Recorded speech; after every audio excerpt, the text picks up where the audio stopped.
I'm Vincenzo Bronte. I'm president of the NIBIT, the Italian Network for Cancer Biotherapy, who strongly supported this initiative, joint initiative with ALLEANZA CONTRO CANCRO, for a session that was planned to cover different aspects of tumor environment, but also the interplay between the host and microbial universe that surround our body. We have 3 long lectures and 4 selected abstracts for oral communication, so it's a tight schedule, so I ask everybody to respect the time. The long communication will be 25 plus discussion 5 minutes, and the short will be 7 plus 3 minutes, total 10 minutes. So I leave the podium to my co-chair, who will introduce herself, and we'll start introducing the first speaker. So it's a pleasure to start this session of the second day, and it's a great pleasure for me to present the first speaker, who guides us in the complexity of lipidic metabolism and anti-tumor immunity. Is Teresa Manzo from University of Turin, and her talk is lipid-based control of anti-tumor immunity. Thank you, Teresa. Okay. So,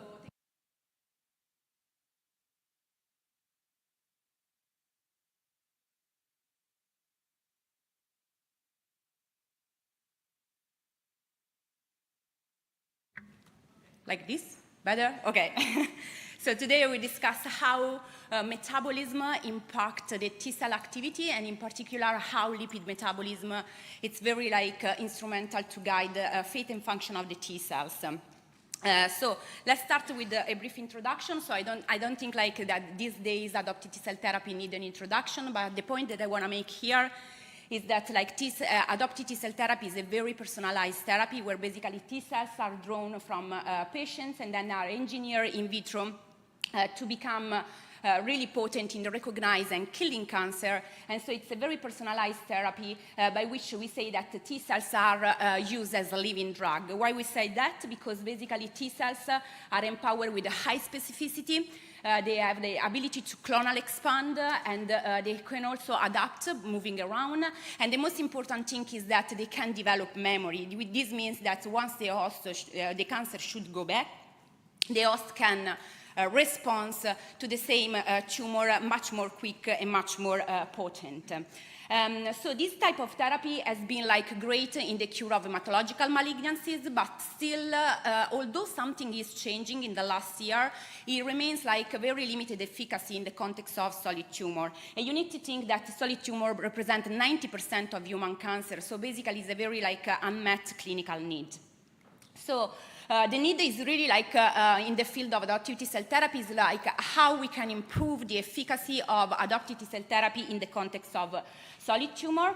And to do this, we need to understand why solid tumor is so resistant to adoptive T-cell therapy. And I think one of the main reasons is rooted in the harsh tumor microenvironment that actively dampen T-cell activity by limiting persistent metabolic plasticity and inducing immunosuppression microenvironment. So again, in this context, so the problem is really the tumor microenvironment. So now, if we want to empower the ability of T cells to kill solid tumor, we really need to look at the T cells within the tumor microenvironment, because it's where the T cells has to be active, and actually is also the place where the T cells become dysfunctional. And in 2011, this seminal paper had the ability of deregulating cellular energetic and the ability to avoid immunodestruction to the list of the hallmark of cancer, suggesting a possible also interplane between the two. And this is true because as happened with all type of cells, but this is especially true for T cells because you need to see that the T cells have to go around patrolling your body and looking for cancer, infection, or whatever, like foreign antigen, get activated and then go back to a resting state. So metabolism is very important because it drives like all the differentiation status of the T cells. So without going like too much into the details, but basically like at every like differentiation, so starting from the activation from a naive T cells to like going back to a resting state. So these T cells engage different metabolic pathway, and each metabolic pathway is very required for the different effector function that the T cells have to exert. Now in the field, we really like recognize nutrients as a fourth signal for T cell activation. So we have like these three models of T cell activation where basically the T cells need the three signals. So first signal being the antigen, second signal being the cytokines, and then third signal being the co-stimulation. And we now recognize that now like nutrients like glucose, amino acid, lipids are the fourth signal. And this is because they really drive the metabolism of the T cells, and thus they drive like the activity of the T cells in general. And so if we now look in the tumor microenvironment, then we can understand that there is like a very metabolic crosstalk between the T cells and the tumor microenvironment. And this is because if you look in a very simplified way, we can look at this crosstalk as a bidirectional dialogue in which you have tumor from one side, so high proliferative cells that consume a lot of essential nutrients for the T cells, but at the same time they also produce like metabolic waste, so toxic byproduct of the metabolism. And then on the other side, we have T cells that have to mount an immune response that is, as we said before, it's a very high demanding metabolic process. So now, if we understand the metabolic crosstalk between tumor and T cells, then we have a unique opportunity to reprogram the metabolic fitness of the T cells, and by doing that, increasing their effector function and hopefully also the outcome of cancer immunotherapy. And in the lab, what we are doing is like try to do this metabolic reprogramming using lipids. And now I will show you why lipids, so where lipids are coming from. Because when I was a postdoc in MD Anderson, so in 2020, basically we discovered that lipid accumulation within the tumor microenvironment is one of the major factors driving the T cell dysfunction. Indeed, we apply MALDI-TOF imaging with confocal CD8 imaging, so really like to be able to correlate the function of the T cells with the metabolic composition of the tumor microenvironment. And what we saw, and we did that in the pancreatic cancer because it's one of the most refractory tumor to immunotherapy. And we also had available this nice model that allow us to discriminate between early and late lesion. So early lesion, you still have a productive immune response, while in the late lesion, you have like a dysfunctional T cells. So profiling like the metabolic composition of this tumor microenvironment, what we saw it was like glucose deprivation in the tumor microenvironment, which was expected. But on the other side, we really like see lipid accumulation during progression in this type of tumor microenvironment. So the tumor microenvironment of PDAC tumor, it's like a peculiar microenvironment, so glucose poor and lipid-rich environment. And so the next question is how T cells cope with this lipid-rich tumor microenvironment, because actually T cells can use lipids to fuel their effector function, especially like in the context, in the absence of glucose. But in order to use lipids, they have to rely on functional mitochondria. And indeed, the first thing that we observe is that once T cells get into the tumor microenvironment, one of the first things that they experience is mitochondrial dysfunction. And so because of this, they are unable to metabolize those lipids that accumulate into the cells and become toxic, drive their dysfunction, as you can see here by the upregulation of co-inhibitory receptor and decreasing of the ability to produce effector cytokines. So this data really set lipids as a pivot, in the center stage in this metabolic crosstalk between the tumor and T cells. So the next question that we ask is, okay, so but what are doing the lipids directly on the T cells? So are they able to regulate T cells? So at first we profile the lipid composition of the T cells during the process of T cell activation. So from naive to, you can see that from naive to active T cells, there is like a major changes in the lipid composition with a decrease in the unsaturated fatty acid and an increase in the saturated fatty acid. So again, like suggesting that lipids play an important role during the process of T cell activation, but we still don't know what are the mechanisms that are governing this T cell regulation. So to do this, we decided to tackle this question by performing a functional and metabolic lipid-based screening. So T cells are activated in vitro in the presence or absence of different types of lipids, and then we deep profile their metabolic and functional activity. And what we found very surprising is that based on the type of lipids that we are using to activate T cells, we ended up with different type of T cells, different fate of the T cells. And this was really dependent on the ability to modulate mitochondrial function. As you can see here I'm plotting the mitochondrial functionality of the T cells that is differently regulated based on the type of lipids that we are using.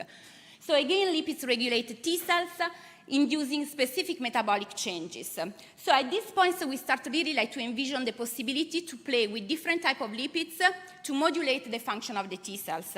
And we did this actually with these lipids called linoleic acid. It's an unsaturated polyunsaturated fatty acid, and we did this because it was a positive regulator of T cell function. Indeed, we found out that linoleic acid is able to make the T cells to overcome all the TME barriers that can encounter in the tumor microenvironment. It was able to induce a memory-like phenotype in these cells. Not only that, but these cells were able to produce more than 2 cytokines simultaneously, which is a very potent ability of the memory T cells. It was giving better mitochondrial fitness. As you can see here, mitochondria are increased in number and also in their function. So quality and quantity of the mitochondria was increased, and this of course correlates with a better bioenergetic profile. So these cells have an increased oxidative phosphorylation, but also an increased glycolytic capacity. And not only that, we were very pleased to see that these cells have stable PD-1 down regulation, not only PD-1, but also the master regulator of exhaustion program TOX. So suggesting that these cells might be resistant to exhaustion once they enter the tumor microenvironment. And of course, this correlates with the increased anti-tumor capability of the T cells in vitro, but we also confirm this in vivo. So once we adopted transferred T cells that have been pretreated in vitro with linoleic acid, we can ameliorate the ability of these cells to reject cancer. And so with this data, we really want to get a kind of clinical translation or significance of our data. So we thought that maybe we can employ linoleic acid to make better T cells for CAR T cell therapy, which is the paradigm of adoptive T cell therapy used in this age. And so we generate CAR T cells in the presence of linoleic acid. And what we saw is that every time that the CAR was generated in the presence of linoleic acid, it was better killing the tumor, the cognate antigen tumor cell line. And this was true with different type of CAR, so meaning that we can target different type of tumor, and linoleic acid is also able not only to increase the efficacy of adoptive T cell therapy, but also to broaden the application of adoptive T cell therapy to different type of solid tumor. And we also confirm this data in vivo. So really, linoleic acid is able to improve the efficacy of CAR T cell therapy. And now we are trying to see if we can ameliorate the manufacturing process of the CAR T cells, which is one of the major limitations also of the application of CAR T cells. And to do that, we are partnering with Lever Bio, really trying to see if we can, by introducing LA into the culture of CAR T cells, we can get better ACT product. So at this point, the question is, are all fatty acid beneficial to the T cells, or can we also identify like bad modulator of T cells? Actually, this is the case because like we also found out like that palmitic acid is a negative regulator of T cell function. And this was quite very interesting because palmitic acid has been like demonstrated from these two elegant work that is able to drive, to foster tumor progression and metastasis through epigenetic regulation in cancer cell. And so the next question was, can we, and also we have data that, here, sorry, but it should be like the lipidomic quantification of the T cells infiltrating the tumor cells, showing that palmitic acid was enriched in the T cells that were infiltrating the tumor microenvironment. So we were asking if palmitic acid, on the top of this tumor intrinsic capability to promote tumor growth, was also having like an intrinsic role on the T cells. So it was like promoting cancer progression by limiting the anti-tumor effector function of the T cells. And so we started to profile the T cells activated with palmitic acid, and we observe a completely different picture compared to the one that I showed you before with the linoleic acid. And I remind you that palmitic acid is basically it's also a long-chain fatty acid, but it's saturated fatty acid. So probably like the saturation of the lipids is really like playing an important role in modulating the T cell function. So what we saw is that the palmitic acid really restricts the blastogenesis of the T cells, their ability to proliferate, and the ability in general to get activated. And also restrict like T cell effector function and anti-tumor killing. So these cells are completely preventing their ability to get activated. And then, so how palmitic acid disrupts this type of dysfunction? Because it really completely ruins the mitochondrial functionality and structure of the mitochondria into the T cells. Because as you can see here, it decreases like the size and the functionality of the mitochondria. And this, as a matter of fact, correlates with a decrease bioenergetic, less ATP, but also less level of acetyl-CoA. So these cells are paralyzed from the metabolic and functional point of view. And what was like the most important or interesting result was that we asked the question, can we remove palmitic acid from the culture and in this way restore the ability of the T cells to get activated? Actually, that was not the case because it seems that once the T cells see the palmitic acid, then they are imprinted to be dysfunctional. So suggesting probably the presence of an epigenetic regulation behind the PA-induced dysfunction. And so we tested this by profiling the level of the histone post-translational modification in T cells that have been treated with palmitic acid. And what we found, it was like a striking reduction of the hyperacetylated peptide, in particular of H3K27 and HK9, which are like correlated with active transcription. So really suggesting that the treatment of PA of the T cells is like affecting the epigenetic landscape of the T cells. So at this point, we want to know better how this epigenetic regulation can impact the T cell functionality. And so we employ RNA-seq analysis with the ACC analysis, and we intersected two data sets to really like identify those genes that were regulated both at transcriptional and epigenetic level. And to our surprise, we identify a core of 55 genes that were only belonging to two different processes, so active replication and cytolytic granules. So again, suggesting that palmitic acid is repressing the expression of molecules important to mediate like the proliferation of the T cells, which we actually then confirm later by showing that these cells are stuck in their cell cycle, and also like they block the ability of the T cells to produce cytotoxic molecules, and they block the ability of to degranulate, so basically to perform their cytotoxic function against like the T cells. And so we show that palmitic acid really suppresses T cell anti-tumor immunity, and for the sake of time I won't show, but we also identify the target by which he mediates like this dysfunction, and we are able by inhibiting like this target to reverse finally like this type of dysfunction in the T cells. But so other than linking again the mitochondrial dysfunction to the functional activity of the T cells, this data also show that between the metabolic crosstalk between T cells and tumor, there is another level of regulation, which is epigenetic regulation, which is, if you want, is really complicated a little bit the scenario, but it's also giving us the opportunity to target or to reprogram in T cells with an additional tool. Because here then we can also think to reprogram metabolically the T cells by acting at the epigenetic level, which is something that we perform very recently, and in this way we can really make T cells better in the fight against cancer. So this is just to sum up what I showed you today. So I think there are convincing data that lipids are really at the core of regulation of anti-tumor immunoresponse, and they are quite important because they are molecules that they act both at the tumor microenvironment, instructing directly the dysfunction of the T cells that are infiltrating, but at the same time they also have a direct role on the T cells. So what we are up now is really try to understand what is the lipid-specific T cell signaling that connect metabolic fitness with the fate and function. So to see if it's going at the level of the TCR signaling, structure of the cellular membranes, or metabolic or epigenetic fitness.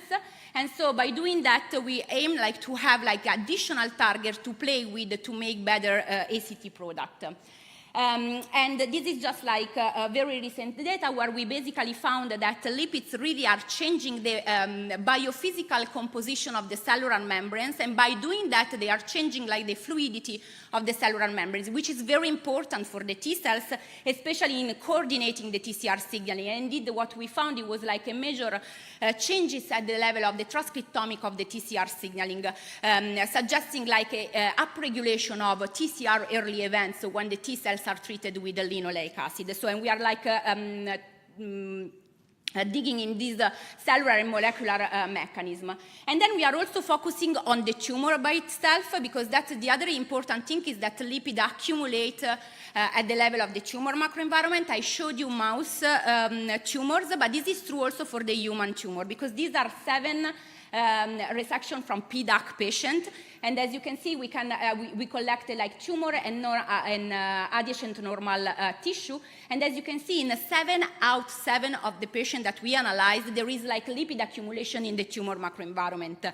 So again, suggesting that lipids are accumulating also in human cancer, but also what was trying to surprise is that in 3 of the 3 patients that we analyzed, we didn't really detect lipid accumulation in the normal adjacent tumor. And when we went back to the metadata of these patients, what we found is that those 3 patients were the only ones that were treatment naive. So again, suggesting that probably lipid accumulation is changing the lipids is changing the tumor microenvironment based on the type of therapy that these patients receive. And so now we are really try to understand first if it's a feature, lipid accumulation is a feature common to other type of human solid tumor. And we actually have data, because this is a lipidomic analysis on colorectal cancer, and you can see that there are lipid accumulation in the tumor compared to the normal body tumor. There are different lipids that accumulate in the tumor compared to the normal tissue. So there are lipid-specific feature on the tumor microenvironment. And we also collect the same type of feature in the ovarian cancer setting. So here we had a nice cohort of 12 patients with ovarian cancer that were undergoing a neoadjuvant platinum therapy, and we had the pre and the post therapy tumor samples, and what we can see is that the lipids macroenvironment is different in the tumor compared to the tumor macroenvironment, but also the most intriguing result for me is that the lipid composition of the tumor macroenvironment is different based on the ability of patient to respond to therapy, because as you can see here, patients that are sensitive to chemotherapy have a certain type of lipid composition that is different from one of the patients that are resistant to therapy. So again, now the question is how lipids influence the response to therapy in cancer patients. And so we are like up to this. So with that, I don't know because I don't have time if I run out of time, but I would just like to thank everybody. So like, first of all, my group, without like, it wasn't like possible all of that. And then of course like the nice collaborator that we have, and of course all of you for your attention. Thank you so much. I'm pleased to take questions. I would say perfectly on time. We have time for questions over there. Why?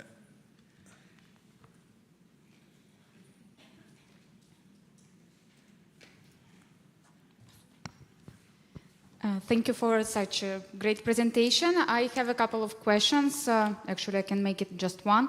While characterizing PDAC, lipid, let's say, lipid composition, and while doing lipid screening for T cell function and fate, did you consider the oxidized lipids and cholesterol, or do you didn't think about it? You did the shorter, let's say, pilot? So in the lipid screening that we have run like on the T cells, basically we selected our lipids to be more representative of membrane lipids and diet-derived lipids.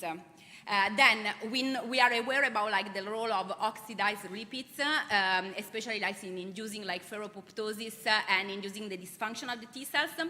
This is something that we are like thinking of.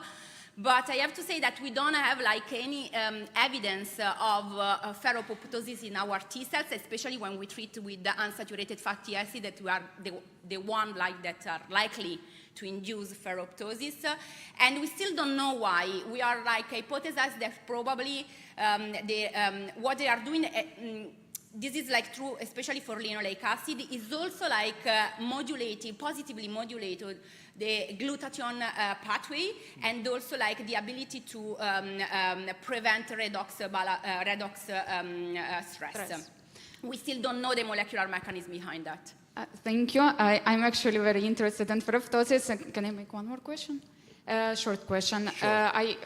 My experience says that indeed lymphocytes are very resistant to ferroptosis, but in case if ferroptosis happens in the tumor microenvironment and lymphocyte meets the cell undergoing ferroptosis, what do you expect? The reduction of function or the impairment of function, or vice versa?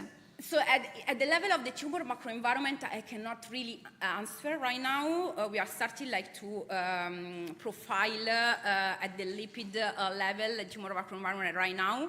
I have to tell you that really like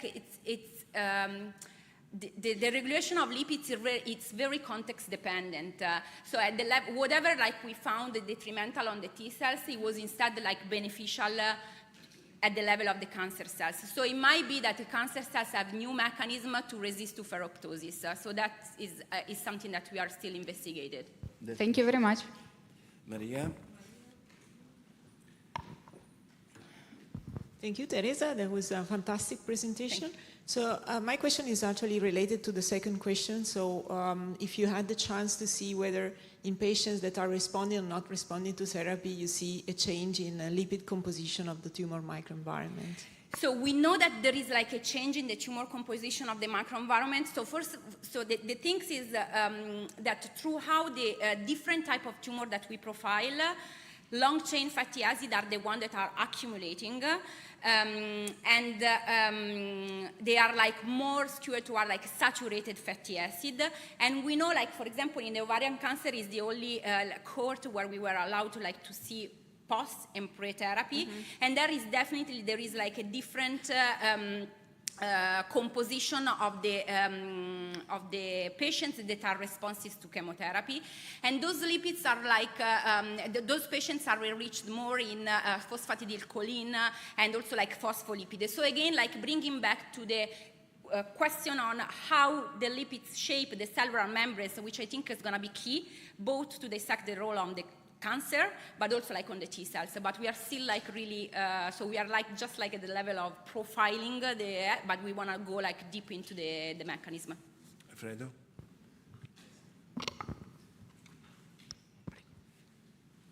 Nice presentation. I was just wondering on a translational point of view if are you thinking to for a biomarker to recapitulate, for example, at the plasma level, this lipid dysfunction? Because of course, if you want to follow patients and also validate these hypotheses on a large cohort of patients, this could be a way to do it.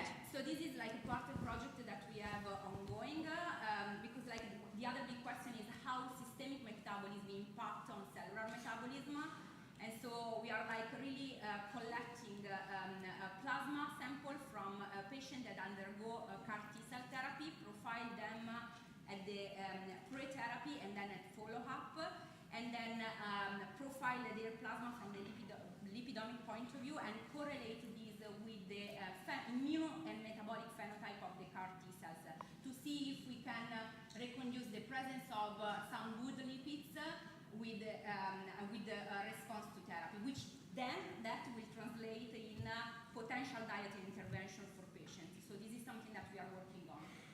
One last question, hot question. From Teresa, I can. Teresa. Sorry. So thank you, it was fantastic. It's a new view. My question is, you have shown that you have a cellular membrane modification of T cells. So which is your idea? When the T cells arrive in the tumor microenvironment, there are different extracellular matrix composition with different stiffness that may impact this. So this is the first question. And the second one is, you have the opportunity to compare the good and the poor, and if the T cells express CXCL13, which is involved in the attraction of B cell and eventually to form tertiary lymphoid structure in the tumor microenvironment, depending on the metabolism of the T cells, because this is a new way how we can try to understand the role of tertiary lymphoid structures. Yeah. And of the So regarding the first question, so again, it's very like preliminary data. So we know that they are changing the fluidity of the cellular membranes. Just to open the discussion on the future. I think like if a T cells, so that's the hypothesis that we are working on. If the T cells have like much more fluid membranes, that means that they can move much more easily. And if you think like the immunological synapses is the T cells that contact the tumor cells, and so again, like having like a more fluid rather than like a very rigid membranes, it would help. And I think that translates also like to the ability of the T cell to migrate and then like to infiltrate the extracellular matrix of some type of tumor that are particularly hostile for this type like of things, that. and indeed that's the thing that we saw. So we characterize in vitro, so we don't have like really like a migration assay or a profile of the T cells in vitro. But when we activated T cells with the linoleic acid, they migrate much more faster and for longer. So really like suggesting that they are changing at the structure of the T cells. Then how we are like working on that. For the second question, we haven't checked the expression, but that's the other thing that we want to do with this spatial profile of the tumor. Rather than checking only the lipid composition, we also want to profile what are immuno and non-immuno cells are populated the tumor microenvironment, and if we can detect like tertiary lymphoid organs that are for sure like correlated with the immunotherapy response. Thank you very much. Thank you so much. Thank you, Teresa. It's time for the next speaker, to invite the next speaker to the podium. Maria Rascigna doesn't need much of introduction, from Humanitas University. She will talk about the interplay between microbiota and cancer treatment. Maria, the podium is yours.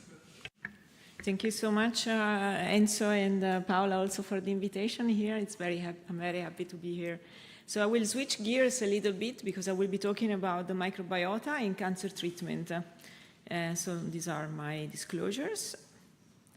Okay, so you have just seen from Teresa that this is a very evolving graphic, and now we know that the polymorphic microbiome is also important for cancer treatment and for cancer formation.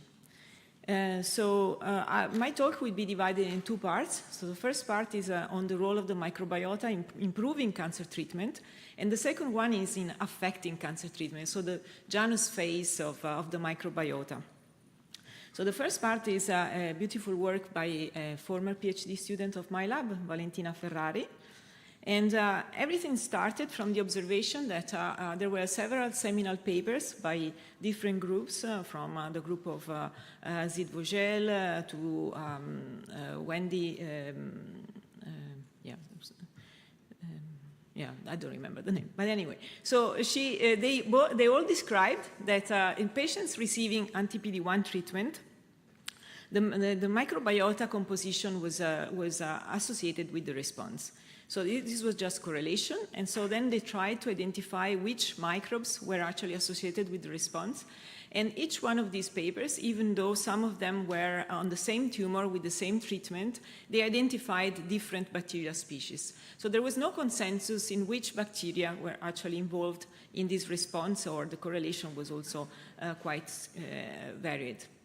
Then there was this beautiful paper by the group of Nicola Segata, showing that in 7 different cohorts of melanoma patients, receiving exactly the same treatment, because the idea was that maybe the different labs had different techniques to identify the microbiota, or were using different cohorts from different regions. And so they tried to put together 7 different cohorts. And also in this case, they identified some new players, and in particular one, which was Lactobacillus vaginalis, which was very interesting and was not discovered in the previous papers, in which all of the cohorts were associated with better progression-free survival and the presence of this Lactobacillus vaginalis.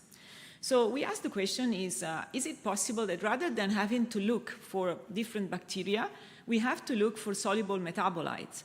Meaning that different bacteria, they may produce the same metabolites, and so different studies were identifying different microbes, but actually they were producing the same metabolites, and these metabolites were associated with the response rather than the bacteria themselves. And this is actually quite possible because of the structure of the gut and where the microbiota lives. So we know that in a healthy environment, the microbiota is sitting in the outer mucus layer, and then it's physically separated by the inner mucus layer, which is a very strict network. And so the microbiota cannot penetrate this inner mucus layer. And so most of the interaction between the microbiota here in green and our first cells, that are the epithelial cells, is mediated by only soluble molecules that can penetrate this inner mucus layer, and then they can enter into the tissue and then get systemically. So the idea was that we wanted to look for these metabolites, and if it was possible that were indeed the metabolites. So also because these metabolites that we call postbiotics, they can cross the mucus, but also they can penetrate the gut vascular barrier that we described to be present just below the epithelium, and that is very strict in restrictive in what can penetrate, but these metabolites are small enough also to penetrate and to then disseminate systemically. So the second question that we asked is, are these metabolites involved in improving cancer treatment, and what is their mechanisms of action? And we know that once you have anti-PD-1 treatment, which is making the T cells highly effective, still the T cells need to see the peptide in association with HLA class I molecules on the tumor cell in order for the T cells to eliminate the tumor cell. If this is not occurring, then you don't have the recognition and the killing. And one of the mechanisms of cancer cell escape is to downregulate the expression of HLA class I molecules. So we wondered whether these metabolites were actually improving the expression of HLA class I molecules, and so making the tumor cells again visible to the immune system and to the T cells. So we generated these postbiotics, these metabolites, by fermenting bacteria in a fermentation medium, and then we separated the bacteria from the metabolites, and we collected only the metabolites, and we looked for the capacity of these metabolites to increase the expression of HLA class I molecules on tumor cells. And we used postbiotics generated from the different bacteria that had been associated with a better response. So Akkermansia mucinifila, Bifidobacterium longum, and then Lactobacillus vaginalis that I told you was found in all of the 7 cohorts.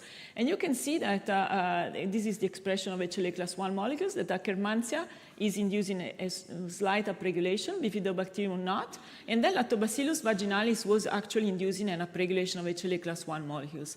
But more than anything, it was Lactobacillus paracasei that we had in the lab, and we knew that had immunomodulatory properties, was the best one to upregulate the expression of HLA class 1 molecules on tumor cells. We tried to demonstrate that this is not occurring just in melanoma cells, but is occurring also on other tumor cells. And so we looked in human cell lines and primary cell lines, and you can see that in many cases we could find an upregulation of HLA class 1 molecules, but also in breast cancer, not in colorectal cancer in human, but in mouse models we could see both breast cancer, colorectal cancer, and melanoma all had upregulated HLA class 1 molecules. So then we went in vivo, and so we combined the postbiotic with anti-PD-1 treatment, and we did that in 41, and it is a triple negative breast cancer that is one of the few in breast cancer that is responding, subtype that is responding to immunotherapy. And you can see that if we combine the treatment of anti-PD-1 with the postbiotic, we definitely improve the response to anti-PD-1 treatment. And the postbiotic alone is unable to do anything. And this is the response only with anti-PD-1. Then, since we saw in vitro that this is upregulating the expression of HLA class 1 molecules, we looked also at HLA class 1 molecules in the tumor, and you can see that indeed there is an upregulation, and there is also recruitment of CD8 T cells within the tumor after the combination of anti-PD-1 with the postbiotic. We also moved into another model system, which is colorectal cancer. Colorectal cancer actually cannot respond to immunotherapy if it is MSS. Only MSI is responding, and this CD26 is an MSS. And indeed, you can see that there is no response to anti-PD-1, very little. But if we combine now anti-PD-1 plus the postbiotic, you can see the response not only in controlling the growth of the tumor, but also in survival of the mice. So 3 out of 7 mice survived to the treatment, so indicating that this is actually working. Then, to cut a very, very long story short, since this is published, we also went into the mechanism, and we found that phytosphingosine within the postbiotic mixture is binding to toll-like receptors. We still don't know which toll-like receptor, partly TLR2. And then this is inducing the upregulation, the activation of the MYD88 pathway of NF-kappa B, which then moves into the nucleus. And what is interesting is that NF-kappa B can activate NLRC5, and NLRC5 is a master regulator of all of the antigen-presenting machinery molecules, so meaning not only HLA class 1, but also the proteasome and all what is required for presenting the antigen on the tumor cells. So this NLRC5 then is activating HLA class 1 and old locus, and so this is a mechanism through which we can induce and favor the immunotherapy. Now, since these postbiotics are available as food supplements, we are now testing them in patients, and we have 3 ongoing clinical trials, one in melanoma, one in breast cancer, and another one in head and neck. And the preliminary data on melanoma are really very promising. So for the second part on microbiota and affecting cancer treatment, this was a study that was performed by a brilliant PhD student, Luca Tiraboschi, in my lab, and fortunately still in my lab.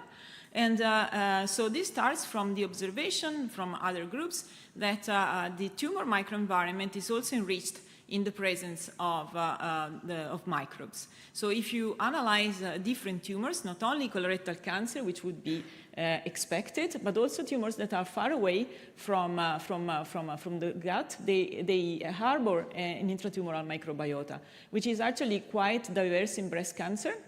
You can find it in bone. You can find it even in glioblastoma. This is at the level of DNA, but it has also been described that there are also bacteria present within the tumor. So we decided to focus on soft tissue sarcoma, because it's a very complicated tumor. So it's not just one tumor, it's at least 80 different subtypes of sarcomas, and it's quite widespread in the different tissues of our body. So we decided to look whether also the sarcoma was harboring its own specific microbiota, because this was not described in the literature. And we found, both by fish analysis, that there are bacteria present in each one of the tumors and the patients that we analyzed, and also different sarcoma subtypes. And also we found that by DNA, extracting the DNA and analyzing the whole microbiota composition, that on the different patients, we ended up to analyze 40 different sarcoma tissue patients. And we found that the sarcoma tumor was actually harboring a microbiota which was different from the one of the healthy tissue, because also the healthy tissue, we always think that it's completely sterile, but this is not true, but there is an enrichment of microbes within the sarcomas. And you can see here, if you analyze the composition, that this is statistically different, the one that is present in the tumor as compared to the healthy tissue. And then we also wondered whether there were differences in the microbiota according to the subtype. And you can see here, for the two measures that we analyzed, which is the leiomyosarcoma and the differentiated liposarcoma, that they are different. So each one of the subtypes is harboring their own microbiota, and there is no difference according to the site, because sometimes these can be in different locations, and so the location is not affecting the difference of the microbiota. Now, having identified DNA within the tumor doesn't mean that you have bacteria there. So we wanted to analyze the presence of the bacteria, so we isolated the bacteria from the tissue. And we isolated them in both aerobic and anaerobic conditions, because some of the bacteria live in the hypoxic regions of the tumor, and so they are anaerobic. And we found that indeed there are bacteria there, living bacteria, and most of them are either anaerobes or facultative anaerobes, and we could see only one aerobe bacteria. So this was actually expected, because some of them are also intracellular, and so they live in a very hypoxic environment. So then we wondered whether this microbiota had an effect on treatment, because we know that sarcoma does not respond very well to treatment, and in particular, one of the major treatment is surgery, but then afterwards there is chemotherapy. And among chemotherapy, doxorubicin is the one that is mostly used. And doxorubicin, the efficacy is very limited in the patients. So we wondered whether this microbiota might actually interfere with the activity of doxorubicin. And this is because doxorubicin is an anthracycline. And being an anthracycline, it intercalates into the DNA, and does not intercalate only in the DNA of the mammalian cells, but also of microbial cells, so acting like an antibiotic. And there are two major sites. That is, one that is binding, both are binding the DNA and are important for docking into the DNA. And so we wondered whether, since this is an antibiotic, that there were some bacteria that had antibiotic resistance, and so conferred resistance to doxorubicin. And we also know that doxorubicin can be produced by a bacterium of the Streptomyceteraceae, bacterium. So another characteristic of doxorubicin is that this is fluorescent, and so if it is degraded, you can lose the fluorescence, and this was a very quick assay to evaluate whether the bacteria were capable of degrading doxorubicin, and you can see that nearly 50% of the bacteria that we isolated were capable of degrading doxorubicin. And also we confirmed this not only by fluorescence, but also by quantifying by mass spectrometry the presence of doxorubicin. You can see that all of the 5 bacteria were capable of degrading doxorubicin. So now the question is what is the capacity, and what is the timing, and are there different bacteria capable of degrading differently doxorubicin?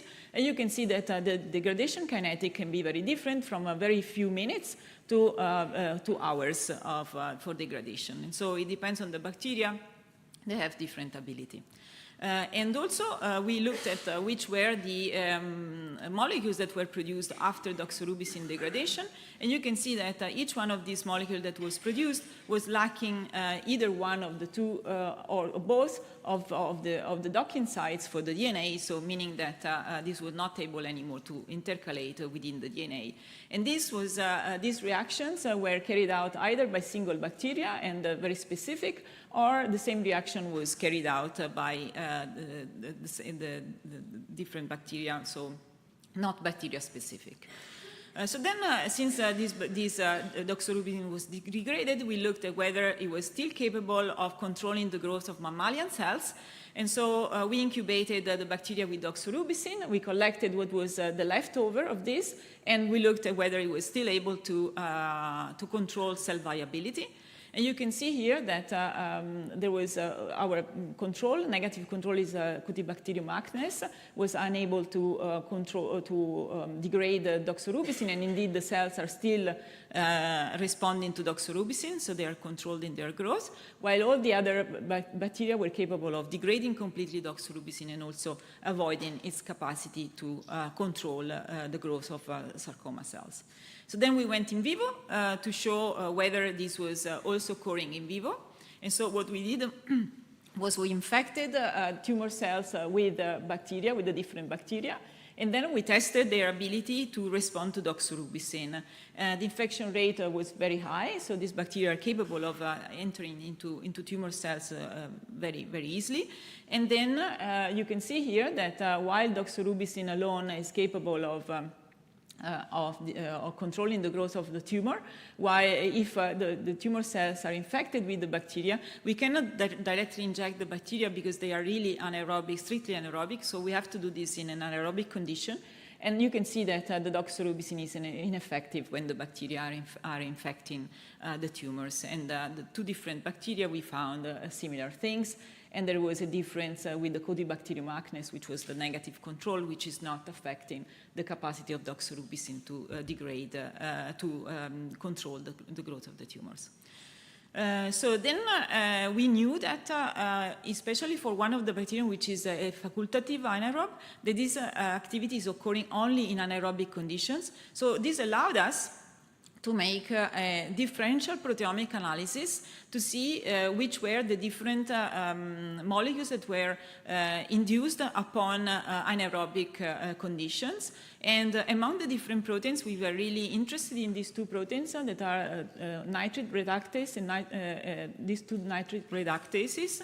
And we found that this is important for denitrification, so the reaction could be compatible with what we were seeing. And we found that these reductases are present in only the bacteria that are capable of degrading doxorubicin, but not in our negative control. So in summary, sarcoma tissue harbors living bacteria, which constitute its intratumoral microbiota. And we isolated 5 tumor isolates capable of inactivating the chemotherapeutic drug doxorubicin. And this may explain why some patients do not respond to doxorubicin, because if they have this bacteria, they will be eliminating the doxorubicin and so making this ineffective. And then among these ones, this is associated with reductases and transferases and upregulation of these upon anaerobic conditions. And the intratumoral presence of these bacteria confers chemoresistance to doxorubicin-sensitive models of fibrosarcoma. With this, I wanted to thank again my collaborators, and in particular Luca Tiraboschi for the last part and Valentina Ferrari for the first part, all the sarcoma unit in Humanitas, and the Humanitas Cancer Center, Alexia Bertuzzi, and I wanted to thank all of you for the attention.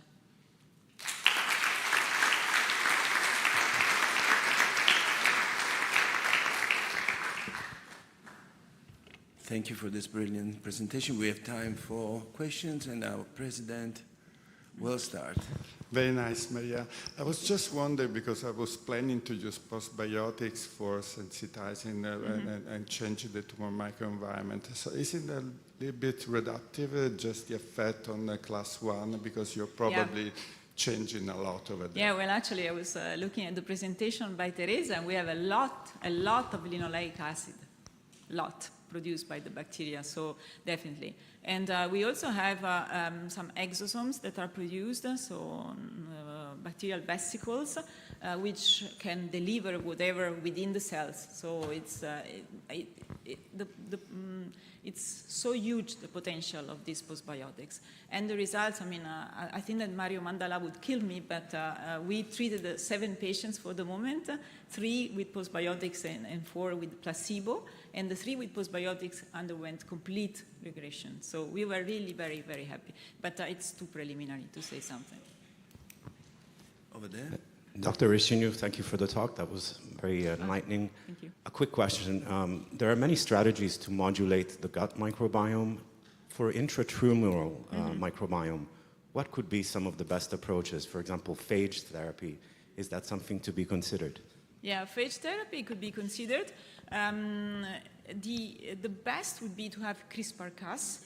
And so we are developing that because now we know which are these molecules that are responsible, because since we found at least 5 bacteria that were doing this, I mean, this was with our first 40 patients. Now we increased to something like 70 patients, and we found another additional more or less 10 bacteria capable of doing that. So if we find the enzyme which is responsible, or the enzymes that are responsible, CRISPR-Cas for bacteria would be the best.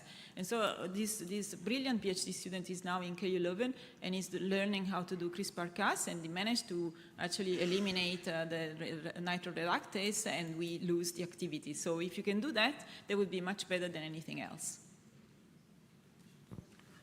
Teresa? Maria. Great talk.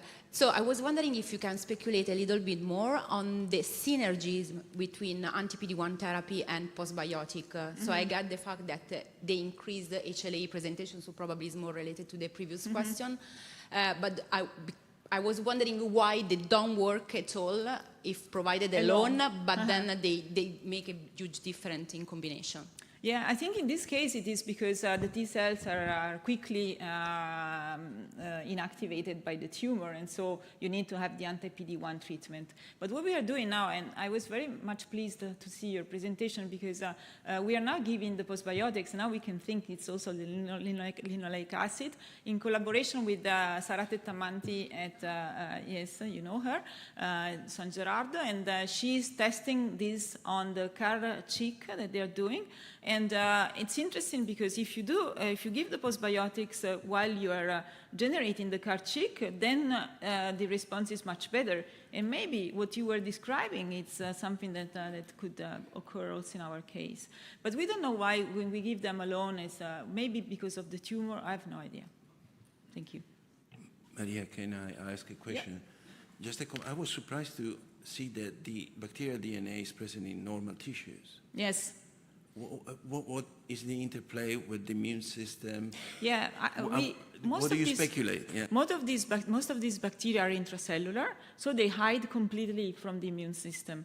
But the number is much, much lower. So you have very few bacteria. I mean, also in the tumor, this is something that I always have a discussion with Laurence Zidvogel, because she doesn't believe in this intratumoral microbiota, but because we are always analyzing naive patients. Now we have a clinical trial, and we are studying this together with MD Anderson, and we are testing the tissue after treatment of the patient that responded and not responded to therapy. We have too few patients in our institute, and so we want to evaluate whether, because the bacteria are selected by the presence of the doxorubicin, we are expecting to see many more bacteria in the tumor once you are treating with the doxorubicin, because you are generating because they are the only one that survive, and so we think they are expanding like in a Darwinian selection. So we think that in healthy tissue you find the bacteria, also because there are periods in your life in which your epithelial barrier is quite leaky, and so you have bacteria migrating from the gut into your systemic sites, and if they hide within the cells, they are there. And we still think that they also play a role, for instance, during development, because they are driving the differentiation of some cells. So we think that it's an important event for our physiology. Thank you, Maria. Okay.